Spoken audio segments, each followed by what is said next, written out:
Many thanks for staying with us. It's still Politics HQ. You just saw a while ago there a chronology of Nigeria's political history, where we transitioned after, of course, the colonial era from the military rule and right now to the democratic dispensation. Well, joining me to discuss this and more is Dr. Eunice Atanko, the national coordinator of the Obidient movement. He joins virtually. Thank you for your time, sir. Dr. Eunice, let's establish communication. Can you hear me? Yes, I can hear you. Can you hear me? Yes, we can. We can. It's great to have you. Quickly, let's take your opinion. Great. Let's take your opinion as regards how we have evolved as a nation politically. We know that since independence, we've had the military style of government. At some point, it became civilian, and then it moved to military again, and right now we're at the democratic dispensation. But there are still issues. But in terms of these styles of government that we've had over the years and the transition we've experienced as a nation politically, I mean, you've been around for a pretty long time. How would you say this has hit for you from your experience? Okay, greetings from Gombe. I'm sorry I had to join you this particular hour, probably using virtually.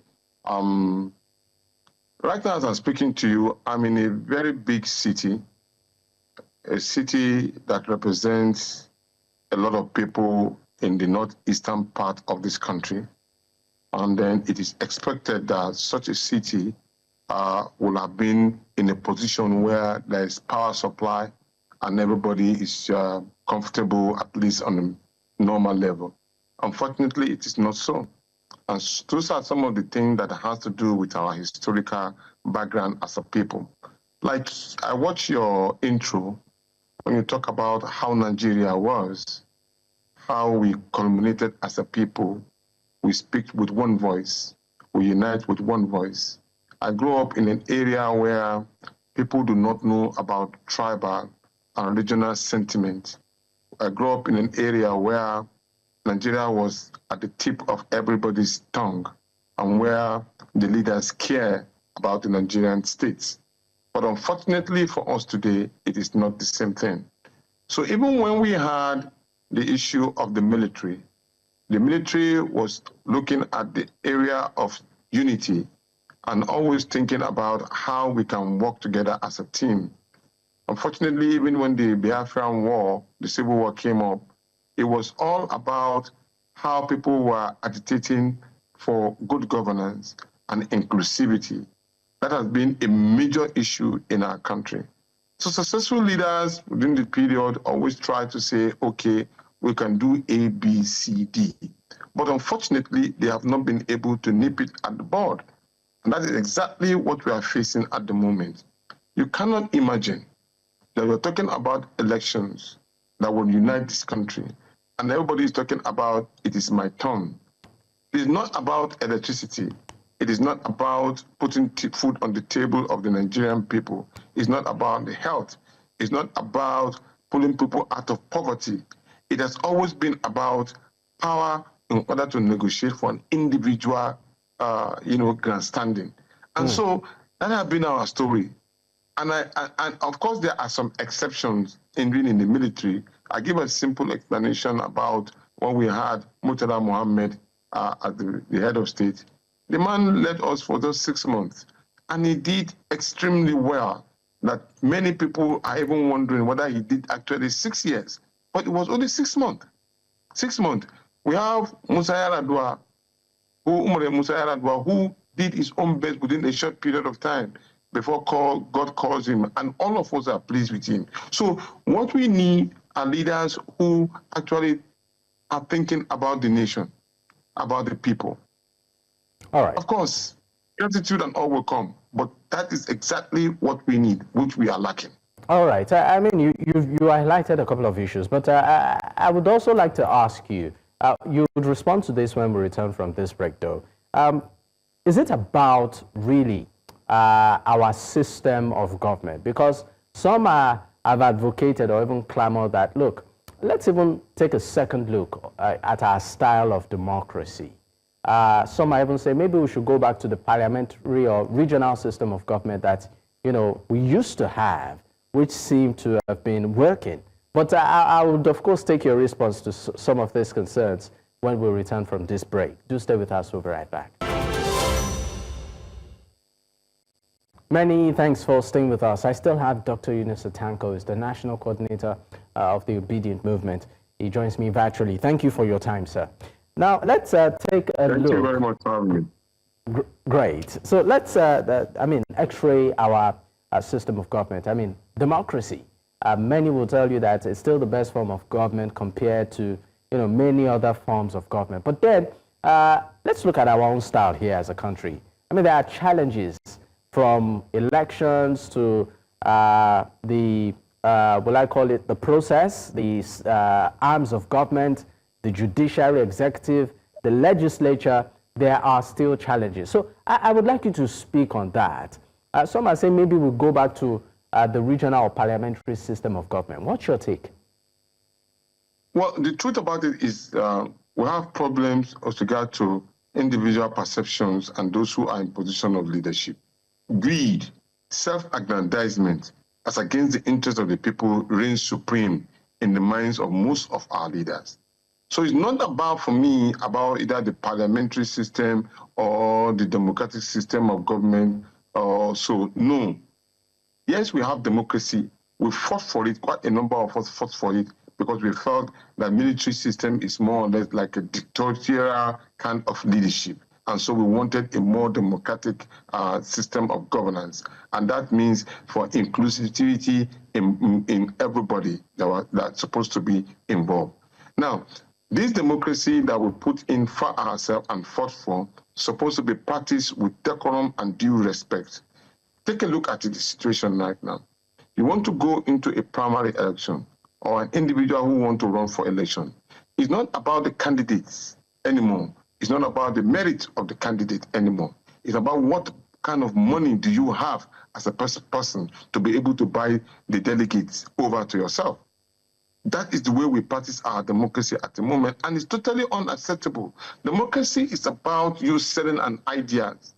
You may not have money to run for election, but if you are credible and you can speak to truth to power and you can lay down the fundamentals of what you need to do for the people should vote for you. That's how it works. But here, unfortunately, for us, those who find themselves in power, you find out that people who do not even have any iota of credibility whatsoever are the ones leading us in this country. But if you also look at it, because you made reference to the fact that when the military was in power, some Nigerians, including yourself, fought against it so that we had democratic dispensation. But again, when you look at it critically, some of those that took part in that fight are now the ones in power, yet there are still complaints. So what fell apart? Yes, because the system has not been totally fully. Institutions are supposed to be respected, strengthened, allow them to perform their duties without favor, sentiment, or not. Because you have a councillor who may come from a different family. And now this particular councillor now uses public funds to advance his own cause and his own family at the expense of the other. No accountability, no a kind of assessment by the people. Just a small councillor that you know. Then before you knew it, his own people would kind of tell you that, yes, he's my brother, he's my uncle.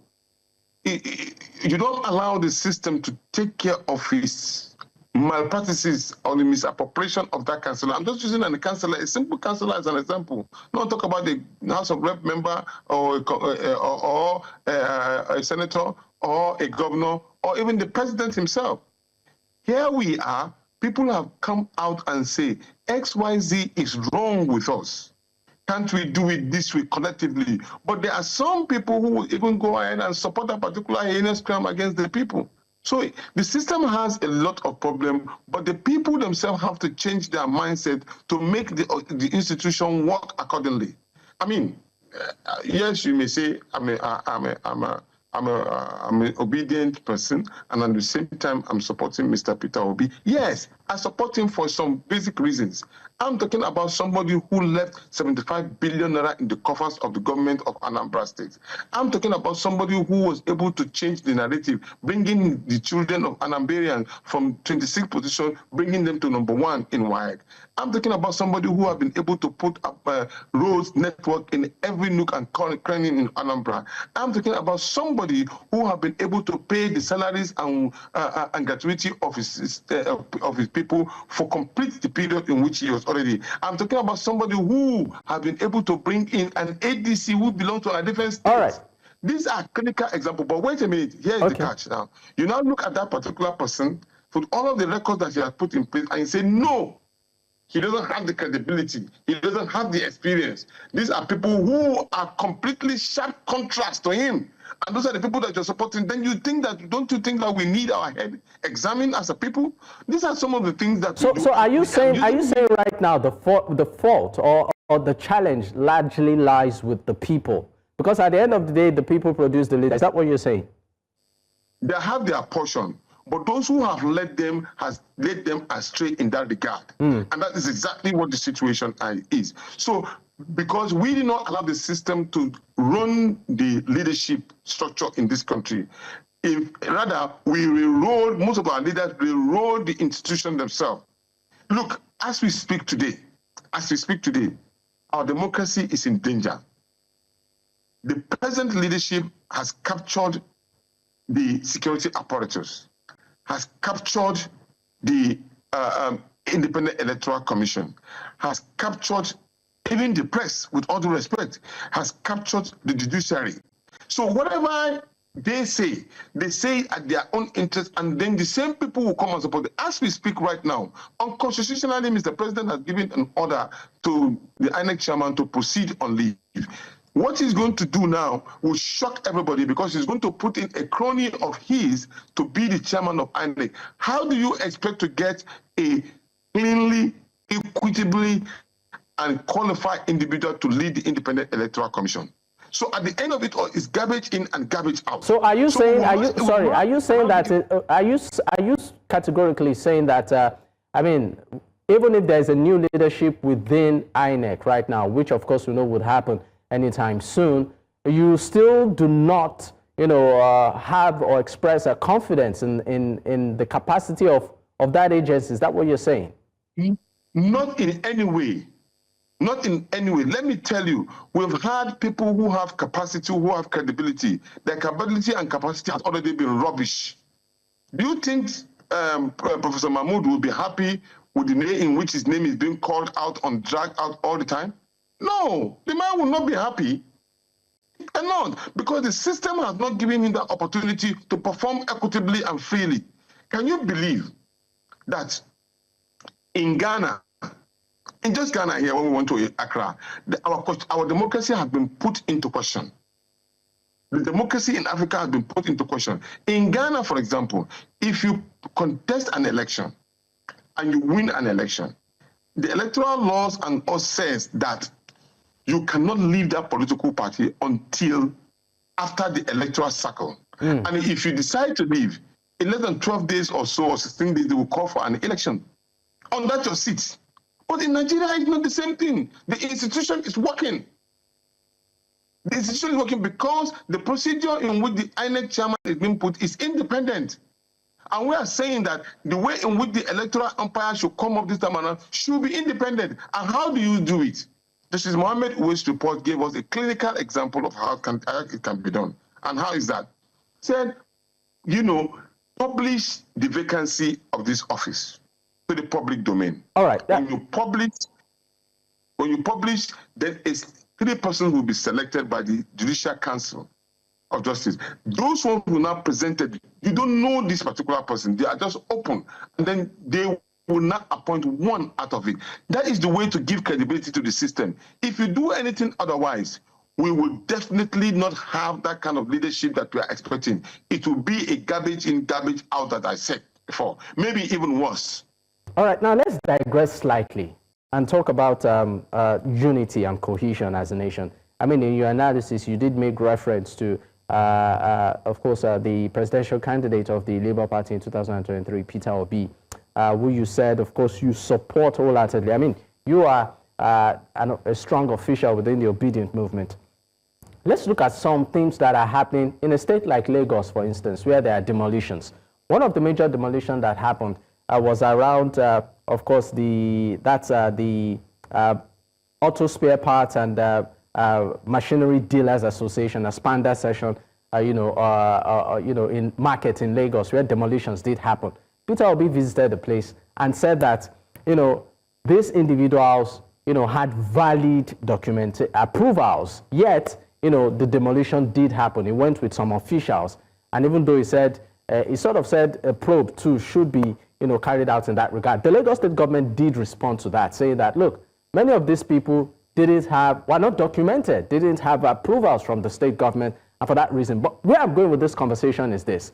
This is just one aspect of demolitions that we're seeing. But there are other, aspects happening around the state, and many are beginning to read meanings to it. Some are even saying maybe it's tribal. So I would like you to react to it in terms of actions of in some states by some, authorities. What do you think is going on here? That is why I said the institutions are not allowed to work within their confine. I was there. It wasn't as if it was only Mr. Peter Obi there. We escorted him there. Not only myself, we have Senator Ume, Senator Abaribe, we have Senator Umuyi, we have Honorable Sheisho Umi, we have Rose Badebo Bus, Rose Badebo Vavos, and my humble self, and a whole lot of others were there.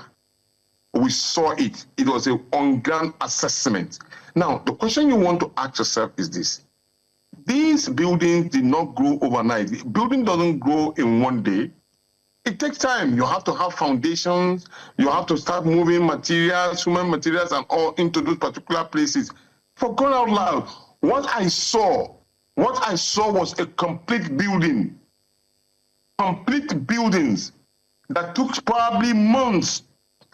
Now, the question you want to ask is that you are saying that those people do not have the record. Where were you when they were building foundation into these places? Where were you when they got to a lintel level? Where were you when they did plaster and then when they now put up roof? Where were you when they were painting the houses and all of that? These are questions that you need to ask. But the state government said they did not have valid documentation. These are not thatch houses and mud houses, just like the way you saw in Alaba Market. I was also in Alaba Market. I saw the demolition. These are Hausa people too who are residing in that particular place. And here, these are Igbos. So I'm not trying to give it a religious or tribal correlation. But I am saying that those things that were done were wrongly done, were inhumanly done to those people. Do you think sorry, I'm going to ask you a direct question. Do you think a certain tribe is being targeted?